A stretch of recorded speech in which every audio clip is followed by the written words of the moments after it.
Welcome back to Alive at 5. I'm your host, David Leonard, and it's my pleasure to welcome the program here this afternoon, Sharon Brown Keith. Sharon is the author of a book entitled Mockingbird Moments, and I wanted her to come on the program with me today and spend some time talking with me about, well, a number of things.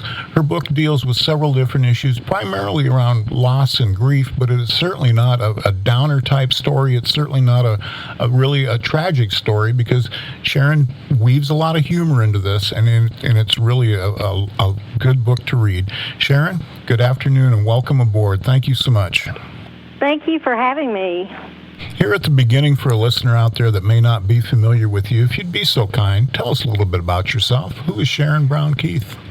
Okay, well, I am from East Texas. Obviously, they know I'm somewhere from the South when they hear me. I have two grown boys. I'm married. I have spent 31 years in public education, and I'm a school counselor now, and I work part-time, and I graduated from Texas A&M. I love Aggie football, and I have to say that I have a cousin who has just moved to the Sioux Falls area, and she's in the agribusiness division of their Chamber of Commerce, so that's kind of exciting for me to have a little connection with South Dakota. Well, yeah, hey, we all live basically in the same country. We all live on the same river around here, is what we like to say. So, right. Yeah. Well, good for you. Sharon, I wanted to tell you, in looking over your book, I thought some of the things I just literally stumbled across were really interesting, and I wanted to throw this out to just kind of begin the story today. Okay. Because you talk about, one of the things you say is, as individuals, we are the authors of our lives, and we each have a story to tell. And I thought, that is really good. Why did you put that in there, though?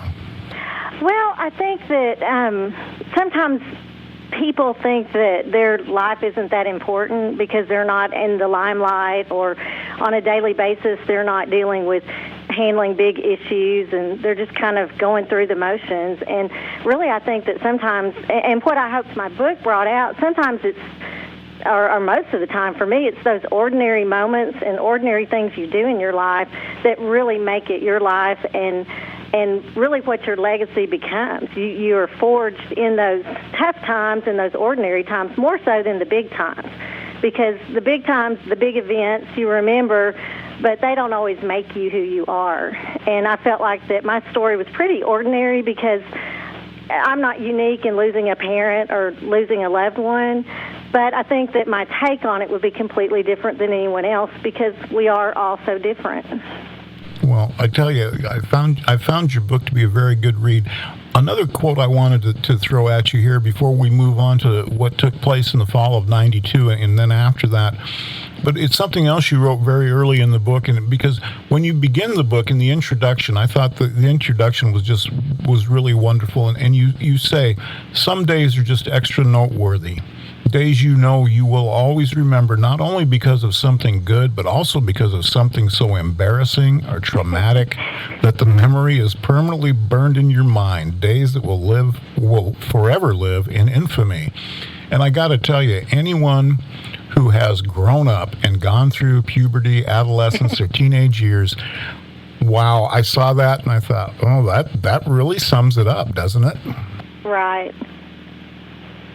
I don't know why that experience came when I was thinking about writing the book, and when I started, I don't even know where that came from, but I just remember, I think that my transition from 5th grade into 6th grade was kind of traumatic, because I had been at a little elementary school, and we had 3 elementary schools in our town, and when you got to 6th grade, all 3 elementary schools merged together for 6th and 7th grade. So even though I was maybe top dog at my school, when I went and had to meet new people, we had a whole new pecking order, and I was already nervous about that. And then my mom takes me shopping for undergarments, and it just got worse from there. I got braces. I had a terrible shag haircut that was, growing out, and really, I think I was trying to make the connection from going into 6th grade was a very big step for me. And later in the book, when I talk about losing my father, I was kind of making another big step that was equally traumatic. Well, it was a lot more traumatic, but it made such a big impression on me for that time in my life. Another thing, just briefly before we move on, you talked about getting a copy of the book Ode to Billy Joe. Yeah. And one of the things you talked about was how it was you were finding it difficult to find stuff that you wanted to read at that age that you hadn't read already. And I got to tell you, I went through exactly the same thing that you did. The librarians were constantly chasing me out of the adult book section because they didn't think I belonged in there. Exactly. And when my son was in the 3rd grade, he was an avid reader, my youngest son. He just loved to read, and of course they had to do accelerated reading and get points for reading, and he wanted to read Harry Potter, the first Harry Potter book, and I thought, well, he's in 3rd grade, I just don't know, I haven't read it, so I kind of put him off. Well, his teacher wrote me a note, and she said, you need to let him do this, he's mature enough, and so I let him do it. Well, he came home and read the book in a weekend. And it changed his life. It opened up a whole new world for his imagination. And so then I started reading them along with him. And, of course, got completely drawn in. And, you know, I don't consider myself a muggle, but, you know, I think if I were at Hogwarts, you know, I would be in heaven. So I think that books really, you know, sometimes teachers and parents, we do hold kids back when they could read some things and broaden their horizons, and I'm thankful that, you know, I had that opportunity. My parents pretty much caught on that I was bored with what I was doing, but I'm really thankful I learned that lesson because I passed it on to my children. Let's talk about the relationship you had with your dad as you were growing up. What kind of a dad was he? Oh, gosh, the best dad ever, and I know everyone thinks that about their father, but he was a gentle giant. Well, he wasn't in stature a giant, but just a gentle person, a kind person. I never heard him say anything negative about anyone. He always told me if you're good at something, people are going to know it. Don't brag about it. You know, people will figure it out. You don't have to tell them.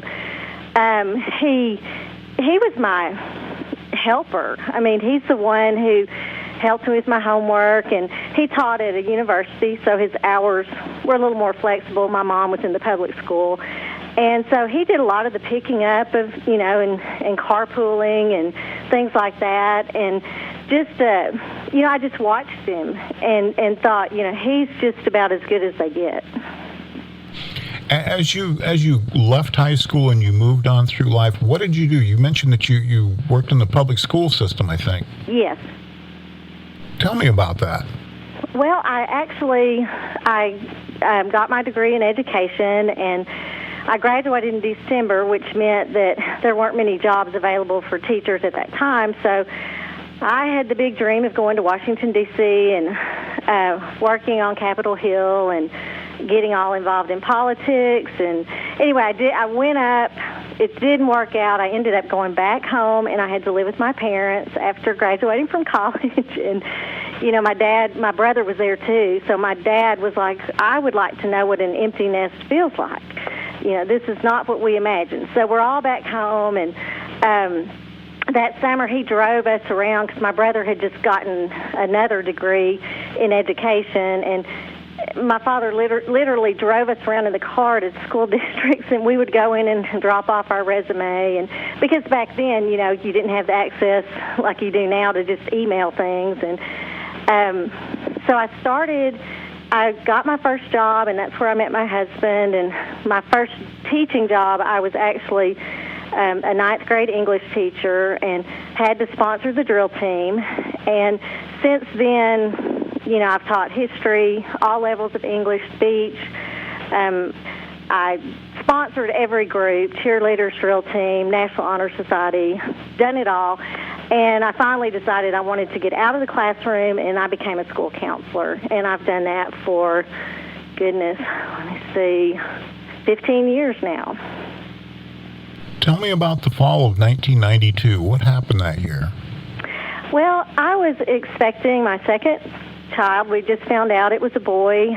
We had no name picked out. I mentioned in my book, when you are in public education, that when you pick out a name you think you like, you almost always